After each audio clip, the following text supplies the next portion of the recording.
What's up, everyone? Coach Tony Practice right here in TO. And don't you know, Toronto is also a place where we have some real talent.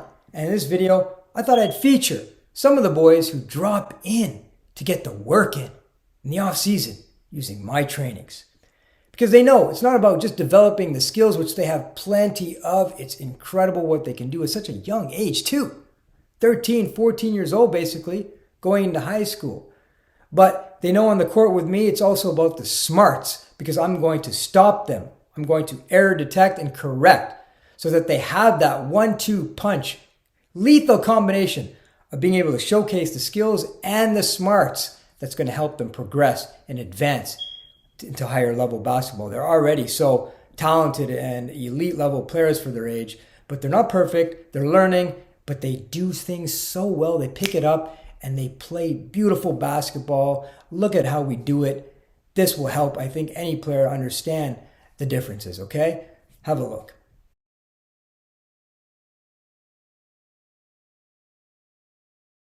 Okay, I'm starting by showing you something very simple but so effective in running with 3 players, okay? It's an action known as the pin down. Pinning is a screen off the ball, down low in the shallow corner example in this case, where you have a screener for a shooter coming off the screen and the ball handler reading the timing of that to deliver a pass on target for the shooter to come off that screen and be open. And with that quick release and this skill, he's going to knock that down at a high percentage as he does here. Good job, the 3 of them working together, and you're going to see another option out of that pin down also right here using a rescreen. It's just incredibly smart basketball, and it's very effective to get buckets or at least great open shots.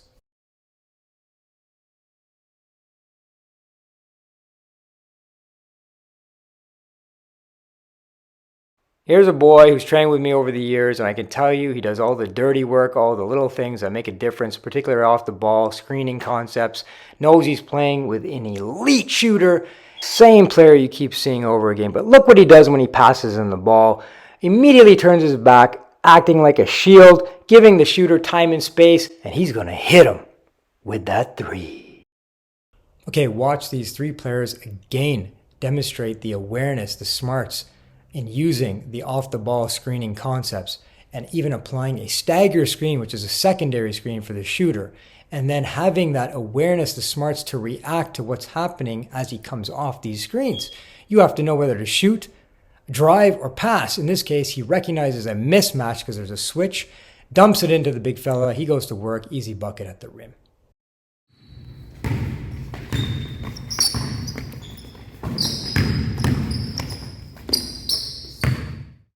Okay, this next play is also very common, the dribble handoff, the DHO. There's so many options out of it, but the most important thing that I always talk about is be clean with that handoff. And the handoff person has to be also a screener off the handoff, because that defender could be rushing to chase his man coming to receive the ball. This case, the handoff guy fakes it, turns his back as if he's going to continue his dribble, but in turning his back is acting as a shield for the ball transfer.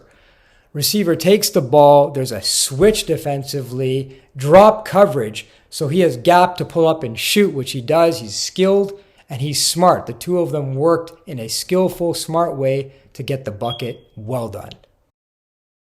All right, check it out. Another simple but extremely effective play to run, the side pick and roll. Every coach loves this. Players should be learning this. It's easy. It doesn't matter how young they are. They can do this. All right? The screener is setting the pick for the ball handler. So it's a pick on ball. After he picks, he rolls, pocket pass. If he does it right, it's an easy 2 points, layup at the rim. That is more than a layup. Oh my gosh, it looks like he's flushing that thing. Wow! He's 14. Come on, man. All right, now you're going to see these 2 come down the court and put this thing on repeat. The side pick and roll. You can go to it again and again. Why not? There are multiple options out of it as they have learned. And they are showing here the other option, which is for the ball handler to take that pick. And if he has enough space in his mind to pull off his shot, then he takes the J and gets the 2 points. All right, got to come back to these two special talents that have played for me on my teams together in the past and continue to show the ability to get things done together. They have incredible on-court chemistry. And look at how they run this transition. It's a drive-in kick, never gets old, but with this creative misdirection pass, throwing off the defenders, he slides to an open space. It's a midi. I've been telling him to take that shot, and he drains it. All right, check it out. Coach here back in action in this clip. 3-on-3, working with a couple of older boys who joined the group for the training that week. High school, older boys, 15, 16 years old, including green shirt, sweaty boy. Listen, we were all drenched that day. It was so hot. But he was on my team with the ball handler there in the black shirt. And it's all, the point of emphasis is always the same. It's how you work together, primarily through screens. So I kept drilling that screening action off the ball. I decide to cut through. He gives me a great screen. I relocate to the corner, receive a nice pass on time, and I don't hesitate. I let it fly, and I score. But it's all made possible because of the teamwork and screening to get me free for that shot. Okay, next you're going to see a couple of baseline drives because it's a very realistic game situation that I like to drill and teach my players. They need to go to the spots on a teammate who goes baseline. He needs an out. One of them has to be a corner drifter for a catch and shoot. This player has been with me long enough, so he knows to get to that spot. I find him, he's open, he lets it fly, bucket. All right, same concept off the baseline drive. Quick first step, good job being explosive off the catch. Driving and then looking for that player sliding to an open space. Not quite the corner, but it's a midi. All right, have you noticed that all these clips so far have been in the half court?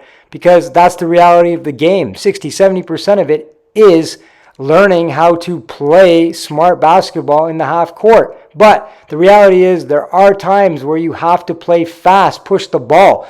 And I teach them how to do that, when to do it. And in my opinion, if they do it right, it's going to get done under 4 seconds, as you see in these clips. Go, transition.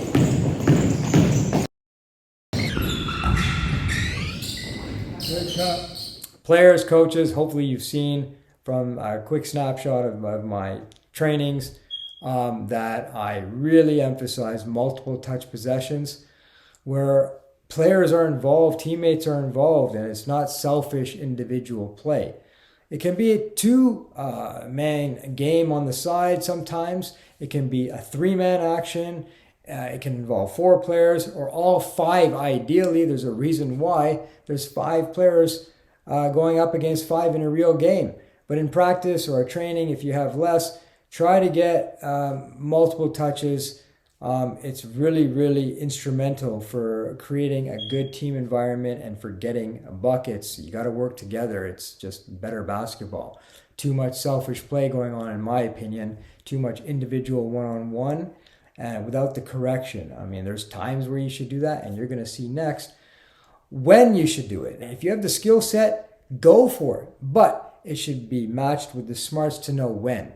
There's too much one-on-one against multiple defenders, bad angles, off balance, and when there's a teammate wide open for a better look.